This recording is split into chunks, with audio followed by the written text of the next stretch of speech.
آزاد کشمیر میں نون لیگ کو عبرتناک شکست ہوگی. یہ تمام جو چیزیں ہیں اور چونکہ وہاں پر آزاد کشمیر میں اختیار صاحب بلاول بھٹو صاحب کی حکومت ہے, پیپلز پارٹی کی حکومت ہے, ملبہ آپ اٹھا رہے ہیں. ہمارا کام ہی ملبہ اٹھانا ہے. تو کب تک ملبہ اٹھائیں گے آپ؟ کب تک ملبہ اٹھائیں گے؟ ملبہ بھی اٹھاتے ہیں, زخم بھی کھاتے ہیں, اور اس کے باوجود کہیں ریکارڈ پہ مطلب بہت سارے لوگ اس کو ڈینائی بھی کر دیتے ہیں. ورنہ جو PDM-1 میں ہم نے حکومت لی تھی, میرے خیال میں کوئی بھی حکومت کرنے سے پہلے کوئی بھی اپوزیشن کا دور اور حکومتیں قربان کرنا, جیلیں کاٹنا, سب سے بڑی قربانی یہی تھی جب ہم نے PDM-1 کی حکومت کا ٹوکرا اپنے سر لیا تھا. نہ وہی غلاظت کا ڈیر تھا اور وہی غلاظت کا ٹوکرا تھا جو ہم نے لے لیا تھا. پاکستان سلامت رہے, ہماری سیاست جو ہے اس کو اللہ سلامت رکھے گا, یہ ہمارا ایمان ہے. اب یہ بیک گراؤنڈ میوزک ہے, یہ چلتا رہتا ہے, یہ 5 اگست نہیں, لیکن it makes your party look very bad. یہ کافی پورلی ریفلیکٹ کر رہا ہے آپ کی پارٹی پہ کہ آپ کی پارٹی بڑی کمزور اور ڈیفینسو نظر آ رہی ہے, کہ آپ کی وزیر دفاع سے استعفے کا مطالبہ بلاول بھٹو صاحب کریں, جن الفاظ کا سن لیجئے, جن الفاظ کا استعمال کریں اس کے باوجود رانا ثناء اللہ صاحب کہہ رہے ہیں آپ مطالبہ ان کے استعفے کا کر سکتے ہیں, لیکن آپ کم از کم مناسب الفاظ میں کیجئے. نہیں, مطالبہ بینک لے کر تو وہ تو ان کے گھر تھوڑی چلے گئے. اور دوسرا یہ ہے کہ خواجہ آصف صاحب جو ہے وہ پھر جواب بھی دے دیتے ہیں, تو پھر وہ پاکستان پیپلز پارٹی وہ بھی سننے کے لیے تیار رہے. خواجہ آصف صاحب بھی جو ہے وہ حساب تو برابر رکھتے, وہ ادھار نہیں رکھتے. تو اگر بلاول صاحب جو ہے وہ اس کو کرنا چاہتے ہیں, میرے خیال میں ان کو بھی نہیں کرنا چاہیے. حالات کو زیادہ مطلب ٹیمپریچر ہائی کرنے سے, ٹیمپریچر ہائی کرنا کیا ہوتا ہے؟ 2-4 ٹویٹیں کر دو, 2-4 تقریریں کر دو, 1-2 پریس کانفرنس جڑ دو, بس ٹیمپریچر ہائی ہو جائے گا. لیکن پھر اس کو واپس لانا بھی ہوتا ہے. پولیٹیکل لوگوں کو اور پولیٹیکل لیڈرز کو رول ماڈل ہونا چاہیے کہ لوگ ان کو دیکھ کر ان سے کچھ سیکھیں. ہم بگاڑ پیدا کرنے کے لیے پاکستان تحریک انصاف مارکیٹ میں آلریڈی موجود ہے نا, تو باقی لوگوں کو کیا ضرورت ہے؟ گھوم پھر کے آپ اختیار صاحب. لیکن اختیار صاحب مجھے یہ جواب دے دیجیے, پھر میں عامر صاحب کی طرف جاؤں گی. آزاد کشمیر میں وہ کہہ رہے ہیں بلاول صاحب کہ نون لیگ کو عبرتناک شکست ہوگی, اور ساتھ ہی پھر جس طرح بات کریں وزیر دفاع کے استعفے کا مطالبہ بھی کریں, تو یہ دونوں چیزیں ہوں گی یا دونوں ہی چیزیں نہیں ہوں گی؟ بلاول صاحب ہمارے اتحادی ہیں, ہمارے بڑے عزیز اتحادی ہیں, ہمیں ان سے بڑا پیار ہے, بڑا احترام کا اور محبت کا رشتہ ہے, ہم ان کی بڑی قدر کرتے ہیں. اور وہ قومی مسائل میں, قومی معاملات پر ہمارے اتحادی کل بھی تھے, آج بھی ہیں اور کل بھی رہیں گے. لیکن کشمیر کے الیکشن میں شکست ان کا مقدر ہے, وہ ہاریں گے, ہم سے ہاریں گے, بری طرح ہاریں گے. سر یہی بات گلگت بلتستان کے الیکشنز وہ انتخابی مہم میں بھی کہی تھی آپ نے. اس کے بعد پھر ہم جب حکومت سازی کریں گے تو ہم ان کو اپنے ساتھ شامل بھی کریں گے. اور اس بار ان کے ہاتھ میں جو کمان ہے وہ بھی ٹوٹی ہوئی ہے. اور جو ان کے بلاول صاحب جو ہے وہ کہہ رہے تھے کہ راولہ کوٹ والوں تیروں کی بارش ہوگی, تیروں کی. میں کہا اللہ خیر کرے. اب تیروں کی بارش جو ہے بلاول صاحب کہہ تو گئے جوش خطابت میں, اسی طرح مولانا صاحب بھی کہہ گئے اس دن. تو یہ بات کر جاتے ہیں غصے میں, جوش خطابت میں, ان کو پتہ نہیں ہے لوگوں کے لیے تیروں کی بارش مانگ رہے. یہ تو اچھا ہوا میری نظر پڑی تو ان کے ہاتھ میں جو تیر تھا اس کی نوک ٹوٹی ہوئی ہے. اچھا عامر الیاس رانا صاحب, عامر صاحب حکومت کے لیے, موجودہ حکومت کے لیے کوئی خطرات آپ کو پیدا ہوتے ہوئے دکھائی دے رہے ہیں اگلے ماہ سے؟ رانا ثناء اللہ صاحب کا اگین میں حوالہ دوں گی, جنہوں نے کہا کہ معاملات ٹھیک چل رہے ہیں, جب گاڑی ٹھیک چل رہی ہو تو انجن کو کھولنا نہیں چاہیے. یہ وہ کیبنٹ ری شفلنگ کی بھی جو باتیں بڑی باز گشت ان کی سنائی دیتی ہے. دیکھیں بات سمپل سی ہے کہ گورنمنٹ کے اوپر پریشر اکنامک گروتھ کا ہے, جو لوگوں کی بری صورتحال ہے, مہنگائی کے حوالے سے ہے, لا اینڈ آرڈر کی سچویشن ہے. لیکن جو بات جس کا آپ حوالہ دے رہی ہیں, آپ نے 5 اگست کا کہا کہ PTI کر رہی ہے, سپٹمبر میں وکلا آ رہے ہیں, پاکستان کی چھتری تلے. ٹھیک ہے, بس چھوڑ دینا جی باقیوں کو, میں تو اس پہ بات کر رہا ہوں. 5 اگست پہ کوئی پہلی دفعہ تاریخ دی ہے انہوں نے, اور آپ کے خیال میں کوئی پولیٹیکل موو کرنے کی 5 اگست سے پہلے آپ کو کوئی پوزیشن نظر آ رہی ہے؟ علیمہ خان صاحبہ جہاں جا رہی ہیں وہاں پارٹی کہاں ہے؟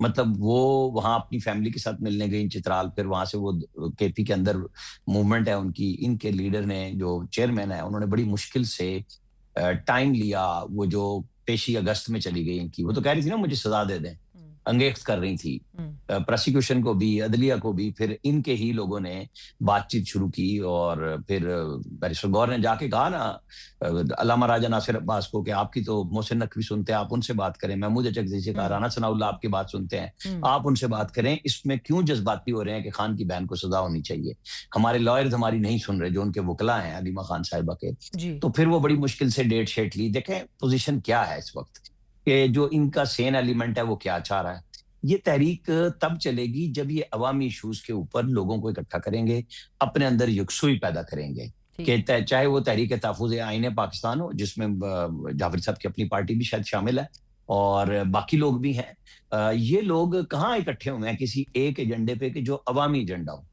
جب آپ بیٹھتے ہیں آپ مطالبہ کر دیتے ہیں، مطالبے پہ تو 9 مئی کے بعد پذیرائی تو اسٹیبلشمنٹ کی طرف سے آپ کو نہیں ہو رہی نا کہ ملاقات کے لیے یا کوئی راستہ مل رہا ہو۔ اب جو علی نورین خان صاحبہ کا چاہے وہ انٹرویو کسی نے بھی لیک کیا ہے، دل کی آواز تو ہے نا کہ ان کی بہن نے پہلے کیا کہا تھا، ان کے اپوزیشن لیڈر عمر ایوب نے کیا کہا تھا جب جنگ ہو رہی تھی، تو اب وہ بات اس سے کوئی مختلف تو نہیں کی نا، انہوں نے بات تو وہی کی ہے، تو پھر ان کو رعایت کہاں سے ملے گی؟ رعایت تو اسٹیبلشمنٹ نے کوئی دینی ہے نا، تو میرے حساب میں تو ان کے پاس اویلیبل نہیں ہے عوامی تحریک چلانے کے لیے ابھی تک، مجھے تو ان کا اسٹریٹجی نظر نہیں آتی اور آرگنائز نظر نہیں آتے۔ رائٹ، آخری سوال اب اختیار صاحب جاتے جاتے مجھے یہ ضرور بتائیں، کیونکہ بلاول بھٹو صاحب نے کہا کہ جوائنٹ عوامی ایکشن کمیٹی کو کالعدم قرار دینے کا جو فیصلہ تھا اس کو بھی وہ سخت الفاظ میں وہ اس کی بھی بات کر رہے ہیں، اور وہ کہہ رہے ہیں کہ جی واپس ہونا چاہیے یہ فیصلہ، جبکہ نون لیگ اور ایون رانا ثناء اللہ صاحب نے گزشتہ روز ایک ٹی وی انٹرویو میں انہوں نے سلیم صافی صاحب کے ساتھ انہوں نے گفتگو کرتے ہوئے کہا کہ جی وزیر اعظم وہاں کے فیصل ممتاز راٹھور صاحب یہ ان کا فیصلہ تھا، وہ اس کو ڈیفینڈ بھی کرتے تھے، تو ذرا یہ سمجھائیے گا کہ یہ فیصلہ تھا کس کا، پیپلز پارٹی کا تھا، اور کیا نون لیگ نے اس کو مجبوری میں مانا؟ میرے خیال میں میں آپ کو بات بتاتا ہوں، یہ اس میں کوئی لگی لپٹی نہیں ہے۔ ہم اگر اپنا ووٹ بینک بچاتے بچاتے ہم کشمیر کھو دیں نا، تو یہ نہ جمہوریت ہوئی، نہ یہ پیپلز پارٹی ہوئی، نہ یہ وہ روٹی کپڑا مکان والا نعرہ ہوا۔ اور حقیقت میں ہوا بھی یہی ہے کہ پاکستان پیپلز پارٹی نے کشمیر میں اس الیکشن کو جو اب 27 تاریخ کو ہونے جا رہا ہے، اس میں اپنا ووٹ بینک ڈیمیج ہونے سے بچانے کے لیے انہوں نے جوائنٹ ایکشن کمیٹی کے عہدیداران کو، لوگوں کو، ذمہ داران کو پراپرلی اینڈ ٹائملی انگیج نہیں کیا، جس کو میں سمجھتا ہوں کہ یہ ایک نیگلیجنس ہے، بلکہ یہ بہت بڑی نیگلیجنس ہے، اور ان کو یہ غفلت جو تھی تو یہ نہیں کرنی چاہیے۔ سر اب وہ ان کے ساتھ جو ہے اپنی سپورٹ کا اعلان کر رہے ہیں، اس کو کالعدم قرار دینے پہ پاکستان پیپلز پارٹی بالکل سب سے آگے تھی، سب سے فرنٹ فٹ پر تھی، اس میں ان کی آرا شامل تھی، ان کی سب کچھ شامل تھا، لیکن اگر بلاول صاحب بھی عمران خان صاحب کی طرح یو ٹرن لینے لگے تو مجھے یہ بتائیے کہ پاکستان کی پولیٹیکل لیڈرشپ کی کریڈیبلٹی کیا رہ جائے گی؟ کچھ بھی نہیں۔ سو اس پہ میں افسوس ہی کر سکتا ہوں، بلاول صاحب کو اپنی جماعت کی ہوئی باتوں کو، معاہدوں کو، اس کو اون کرنا چاہیے۔ رائٹ، سو یہ ان کا فیصلہ تھا۔ تھینک یو سو مچ اختیار ولی خان صاحب، عامر الیاس رانا صاحب اور معیز جعفری صاحب، بہت شکریہ۔ پروگرام میں وقت ہوا ایک بریک کا، ہمارے ساتھ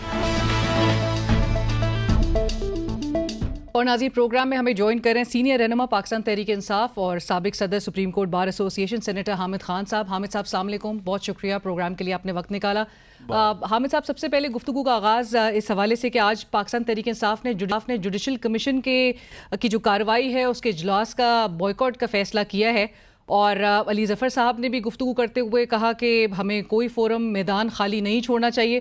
سو آپ سب سے پہلے تو یہ بتائیے گا کہ آپ اس فیصلے کو کیسے دیکھتے ہیں، اور یا آپ سمجھتے ہیں کہ میدان جو ہے وہ خالی چھوڑنا نہیں چاہیے اور ہر فورم پہ اپنا احتجاج، اپنا موقف جو ہے وہ ضرور ریکارڈ کرانا چاہیے؟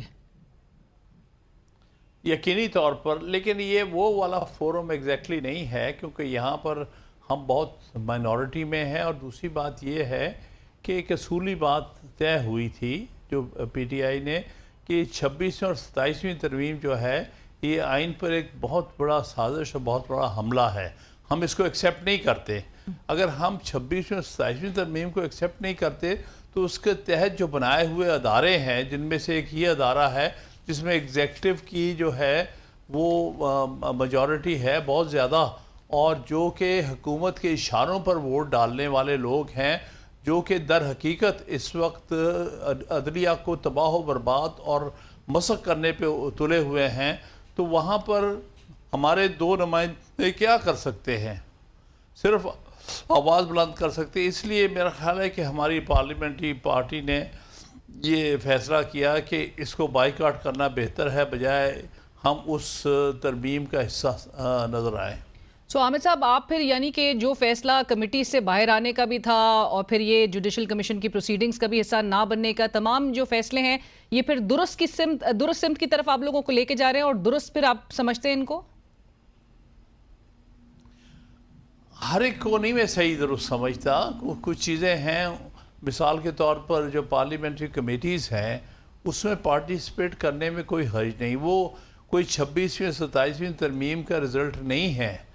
میں سمجھتا ہوں کہ جو غلط آئینی ترامیم، آئین کے نام پہ ترامیم کر کے آئین کو مسخ کیا گیا ہے، اس کے تحت جو کارروائی ہے یا جو کمیٹیز ہیں اس کے ساتھ ہمارا کوئی تعلق نہیں ہونا چاہیے، کیونکہ ہمارا بنیادی اینڈ یہ ہے کہ 26ویں 27ویں ترمیم ختم ہونی چاہیے، اور اصل آئین جو ہے وہ بحال ہونا چاہیے. اسی کی ہم اسٹرگل کر رہے ہیں. تو جہاں تک دوسری معاملات ہیں جہاں پر ان دونوں ترامیم کا کوئی براہ راست تعلق نہیں ہے، وہاں ہمیں بہرحال اب ایک دفعہ پھر نظر ثانی کرنی پڑے گی. رائٹ. اور حامد صاحب، آپ 26ویں اور 27ویں آئینی ترمیم ہی ایجنڈا ہے، اسی کو واپس حکومت پہ پریشر ایک بلڈ اپ کروانا کہ یہ واپس لی جائیں، اور اسی لیے لائرز جو ایکشن کمیٹی ہے وہ اپنی تحریک کا اعلان کیا ہے اس نے؟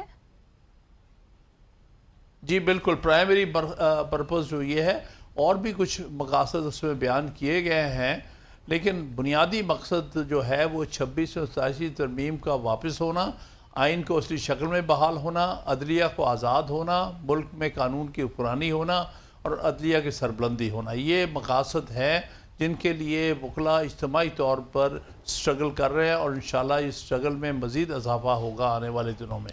اور حامد صاحب، یہ ممکنہ طور پہ، چونکہ آپ نے اگلے روز ایک ٹی وی ٹاک شو میں کہا کہ یہ ستمبر کے اراؤنڈ یہ تحریک جو ہے وہ ہمیں نظر آ سکتی ہے، اس سے پہلے 5 اگست کو بھی سیاسی جماعتوں کی جانب سے اپوزیشن نے احتجاج کا اعلان کر رکھا ہے. کیا یہ تحریک جو ہے وکلاء کی جانب سے یہ کچھ کنورج کر سکتی ہے اسی نقطے پہ کہ جہاں پر سیاسی جماعتیں بھی اور آپ کی اپنی پارٹی بھی یہ موقف رکھتی ہے، چاہے وہ انہی آئینی ترمیم کے نتیجے میں آپ کی پارٹی کے ساتھ بھی جو مشکلات ہیں ان میں بھی اضافہ ہوا ہے، سو کہیں نہ کہیں کیا ہمیں سیاسی جماعتیں اور وکلاء ایک پیج پہ نظر آئیں گے؟ دیکھیے، جہاں تک ہمارا بیانیہ ہے وہ پارٹی کا بیانیہ اور ہمارے وکلاء کا اجتماعی بیانیہ ایک ہی ہے، ملتا جلتا بیانیہ ہے. ہماری طرف سے وہ 5 اگست بالکل صحیح کہہ رہے ہیں، وہ پارٹی کی طرف سے یہ مناسب ہے. 3 سال ہو جائیں گے عمران خان صاحب کے ساتھ بڑی زیادتی ہوئی، جو ان کو ابھی تک قید میں رکھا ہوا، بلکہ قید تنہائی میں رکھا ہوا، جھوٹے کیس بنائے ہوئے ہیں، ان کو کسی سے ملنے نہیں دیتے. اس لیے وہ 5 اگست والی بات بالکل درست ہے پارٹی کے حوالے سے. وکلاء کا یہ ہے کہ اس وقت ملک میں گرمی کی چھٹیاں ہیں، وکلاء کی عدالتوں کی چھٹیاں ہیں. وہ سپٹمبر کے شروع میں لاہور ہائی کورٹ اور سبارڈینیٹ کورٹس بھی اور پشاور ہائی کورٹ اس کے تحت جو عدالتیں ہیں وہ کھل جائیں گی. سندھ ہائی کورٹ ذرا پہلے کھل جائے گی، اور بلوچستان ہائی کورٹ. تو یہ اس لیے سپٹمبر ہم نے اس لیے کہا ہے کہ صحیح معنی میں وکلاء جو ہے واپس اپنے جگہ اور اپنے کام پر ستمبر کے شروع میں اویلیبل ہوں گے، اور انشاءاللہ وہاں سے ہم ایک بڑا آغاز کریں گے. اور یہ تحریک کے حوالے سے چونکہ ابھی بھی بڑی تذبذب اور ایک ایسا تاثر برقرار ہے کہ یہ 2007 اور 9 کی جب بات کی جاتی ہے، حوالہ دیا جاتا ہے تو کہا جاتا ہے کہ اس تحریک کی طرز کی جو ہے وہ تحریک اب نہیں ہو سکتی، کیونکہ تمام جو ایک لیگل فریٹرنٹی ہے اس میں اٹ سیلف بہت کنفیوژن ہے، پھر بڑا انفلوئنسز ہے جس کا ذکر آپ کی لائرز ایکشن کمیٹی بھی کر چکی ہے، جو انڈیپینڈنٹ گروپ ہے، جو سپریم کورٹ موجودہ بار ایسوسی ایشن ہے، اس کے بھی وہ بھی انڈر انفلوئنس جس طرح سے کہا جا رہا ہے آپ کی ایکشن کمیٹی کی جانب سے بھی کہ بہت ہی حکومت کے ساتھ جو ہے وہ اس وقت پیرالل نظر آتی ہے، تو کیا اس میں 2007-2009 کے اس طرز کی کوئی بات نہیں ہوگی آپ کی جو حالیہ اب جو تحریک چلانے جا رہے ہیں آپ؟ امید ہے کہ یہ بلڈ اپ ہو جائے گی اسی طرح سے، کیونکہ اس وقت جو ایشو ہے وہ 2007 سے کہیں بڑا ایشو ہے۔ اس وقت تو یہ تھا کہ عدلیہ کو دبانے کی کوشش کی گئی، چیف جسٹس سے انہوں نے زبردستی جو ہے وہ استعفیٰ لینے کی کوشش کی اور اپنے مرضی کے چیف جسٹس لگانے کی کوشش کی، جس کو وکلاء نے ریجیکٹ کر کے ایک تحریک چلائی۔ اس وقت تو تقریباً ساری جوڈیشری مسخ کر کے رکھ دی ہے۔ اس ملک کے اندر جوڈیشری نام کی چیز ہی کوئی نہیں ہے۔ دنیا میں کہیں آپ نے نہیں سنا ہوگا کہ 2 سپریم کورٹس ہوتی ہیں، 2 ایپیکس کورٹ ہوتی ہیں۔ اس وقت معاملات جو ہے بہت آگے ہیں۔ یہ بات آپ کی درست ہے کہ ہمارے اندر پلانٹ کیے ہیں لوگ، اور جن کو انہوں نے عہدے پیسے سے خریدا ہے اور خرید کر کوشش کر رہے ہیں کہ عدلیہ کو ٹوٹلی بے بس اور بسق کر دیا جائے۔ تو وہ چند ایک ایلیمنٹ ضرور ہیں جو در حقیقت وہ کوئی گروپ انڈیپینڈنٹ کہلانے قابل نہیں، وہ تو ایک ٹولہ ہے جو ہمارے اندر انجیکٹ کر کے جس سے وہ اپنی مرضی کا کام لینے کی کوشش کر رہے ہیں، آئین کو تباہ کرنے کے لیے۔ اس پوری صورتحال میں جب اتنا کچھ ہو چکا ہے، آپ نے جس طرح سے کہا، اور پھر اب ہائی کورٹ کے ججز کی جو اپوائنٹمنٹ کا معاملہ ہے، ان کی جو نومینیشن کا معاملہ ہے، اس پر بھی آپ لوگوں کو اعتراض ہے، اور ایسے پورے معاملے میں پاکستان تحریک انصاف کا اگین جہاں پر میں نے گفتگو کا آغاز کیا، جوڈیشل کمیشن کی کارروائی کا بھی وہ حصہ نہیں بن رہے، پھر وہ ہائر کر لیے وہ اپوائنٹ کر لیے جائیں گے جب یہ ججز جن کے حوالے سے لائرز ایکشن کمیٹی کہہ رہی ہے کہ ان کو ریوارڈ کیا جا رہا ہے فار پولیٹیکل لائلٹیز اور فائنینشیل انفلوئنس کی وجہ سے، تو ایسی نہج پہ آ کے آپ کو اب بھی لگ رہا ہے کہ یہ درست فیصلہ جو ہے وہ پاکستان تحریک انصاف کی طرف سے بھی کیا جا رہا ہے، اور پھر آپ یہ اوور آل جو لائرز ہیں اس ملک کے وہ کیسے، اور آپ جیسے تمام سینئر جو وکلاء ہیں وہ کیسے ایک پریشر بلڈ اپ کر سکیں گے؟ 26ویں ترمیم، 27ویں ترمیم اور اب 28ویں ترمیم کی بھی بات کی جا رہی ہے، حکومت کہتی ہے آ کے رہے گی وہ۔ دیکھیے بات یہ ہے کہ انہوں نے جو کرنا ہے کر لیں، جو بربادی کرنی ہے ایک دفعہ کر لیں۔ مجھے یقین ہے کہ رہ صحیح کسر یہ 28ویں میں پوری کریں گے۔ یہ جو انہوں نے جعلی قسم کے فارم 47 کی پارلیمنٹ بنائی ہے، وہ ایک دم حکم ملتا ہے کھڑے ہو جاتے ہیں، لہٰذا یہ کوئی امینڈمنٹس نہیں ہے، اور انشاءاللہ تعالیٰ بکلا ہی ایک آزاد کمیونٹی ہے۔ ٹھیک ہے ان کے اندر انہوں نے اپنے لوگ پلانٹ کیے ہیں، لیکن انشاءاللہ تعالیٰ یہ وقت کے ساتھ ساتھ یہ معاملات بہتری کی طرف جائیں گے، اور وکلاء میں زیادہ احساس پیدا ہو رہا ہے، اور یہ سٹرگل ہماری انشاءاللہ تعالیٰ آگے جائے گی۔ حامد صاحب یہ بھی ضرور بتائیے گا، سابق چیف جسٹس اسلام آباد ہائی کورٹ اور سپریم کورٹ کے سابق جج اطہر من اللہ صاحب نے بھی انہوں نے آرٹیکل لکھا تھا گزشتہ ہفتے اور اس پہ زور دیا تھا، وہ انہیں تمام انگریڈینٹس کا ذکر کیا تھا کہ جس سے ایک وکلا تحریک جو ہے وہ 2007 کے طرز کی نظر آ سکے، جس میں وہ سمجھتے ہیں کہ چاہے وہ میڈیا ہو، چاہے وہ پولیٹیکل ایک یونٹی کا فقدان ہو، تمام جو ہے وہ فیکٹرز اس وقت بہت کنٹریبیوٹ کر رہے ہیں کہ کوئی تحریک اب تک کامیاب نظر کیوں نہیں آ رہی ہے اس ملک میں۔ جسٹس ریٹائر اطہر من اللہ صاحب جیسے تمام جو سابق ججز ہیں ان کو بھی آپ کی اس تحریک میں شمولیت کی دعوت دی جائے گی؟ دیکھیے یہ تحریک کھلم کھلا ہے، جس نے آنا ہے سول سوسائٹی سے آئے، ریٹائرڈ جج آئیں، اگر یہ اپنے چھوٹے چھوٹے مفادات کو بھول کر کہ ہماری اتنی بڑی پینشنیں ہیں کہیں یہ وہ نہ ہم سے چھین لے، ان کو یہ سوچ کرنی چاہیے کہ سب سے پہلے ملک آتا ہے، ملک کا مستقبل آتا ہے، ملک کے ادارے آتے ہیں، باقی چیزیں تو بڑی معمولی ہیں۔ بدقسمتی یہ ہے کہ یہ ہمارے جو چند جج حضرات ہیں جو بیٹھے ہوئے ہیں چند ایک برات کی خاطر قوم کے لیے کچھ نہیں کر رہے۔ جس طرح سے ایک چیف جسٹس بیٹھا ہے اس کے سامنے اس کی عدالت تباہ ہو کے رہ گئی ہے، 2 حصوں میں ڈیوائیڈ ہو گئی ہے۔ تو ان کو تو احساس مٹ چکا ہے، صرف اپنے ذاتی مفادات اور اپنے جو ان کو اخبارات ملتی ہے یہ ان کے لیے پیچھے پڑے ہیں، اس لیے وکلاء کو اس میں پورا زور لگانا پڑے گا اور قوم کو کھڑے ہونا پڑے گا، کیونکہ الٹیمیٹ لاس جو ہے قوم کا ہے، افراد کا نہیں ہے۔ اور حامد صاحب آپ جس طرح کہہ رہے ہیں کہ سب نے اس میں شامل ہونا ہے، یہ تحریک کا آغاز جو ہے وہ غالباً چونکہ علی احمد کرد صاحب کا کہا جا رہا ہے کہ وہ لیڈ کریں گے، اور آغاز جو ہے وہ پشاور سے ہی ہوگا؟ جی ہاں، انشاءاللہ یہی فی الحال ہمارا ارادہ ہے، اور کر صاحب نے کہہ دیا جہاں تک تحریک تو ایک انداز سے چل رہی ہے. ہماری 26ویں عمل کے پہلا ہمارا جلسہ 19 ستمبر 2024 کو ہوا تھا، جب 26ویں ترمیم آنے کو تھی. وہ ہم مسلسل ایک کر رہی ہیں. اس میں کنونشنز لاہور میں 3-4 ہو چکی ہیں، کراچی میں 3-4 ہو چکی ہیں، اور اسلام آباد میں بھی ہوئی ہیں. لیکن بات یہ ہے کہ چونکہ یہاں پر میڈیا بالکل ہمیں کور نہیں کر سکتا، نہ کوئی اخبارات کور کر سکتے ہیں. مصیبت یہ اس لیے آپ سمجھتے ہیں کہ کچھ ہو نہیں رہا. وکلا کے اندر بالکل ایک موومنٹ ہے، اور کامن وکیل جو ہے وہ اس ساری چیز کے بہت خلاف ہے کہ ایگزیکٹو جو ہے وہ ڈومینیٹ کرے ججز کی اپوائنٹمنٹ کو. پھر اس کے بعد کیا رہ گیا؟ ایگزیکٹو کے خلاف تو ہم عدالتوں میں جاتے ہیں کہ یہ ظلم، زیادتی اور ناجائز فائدہ اپنی پوزیشن کا لیتے ہیں.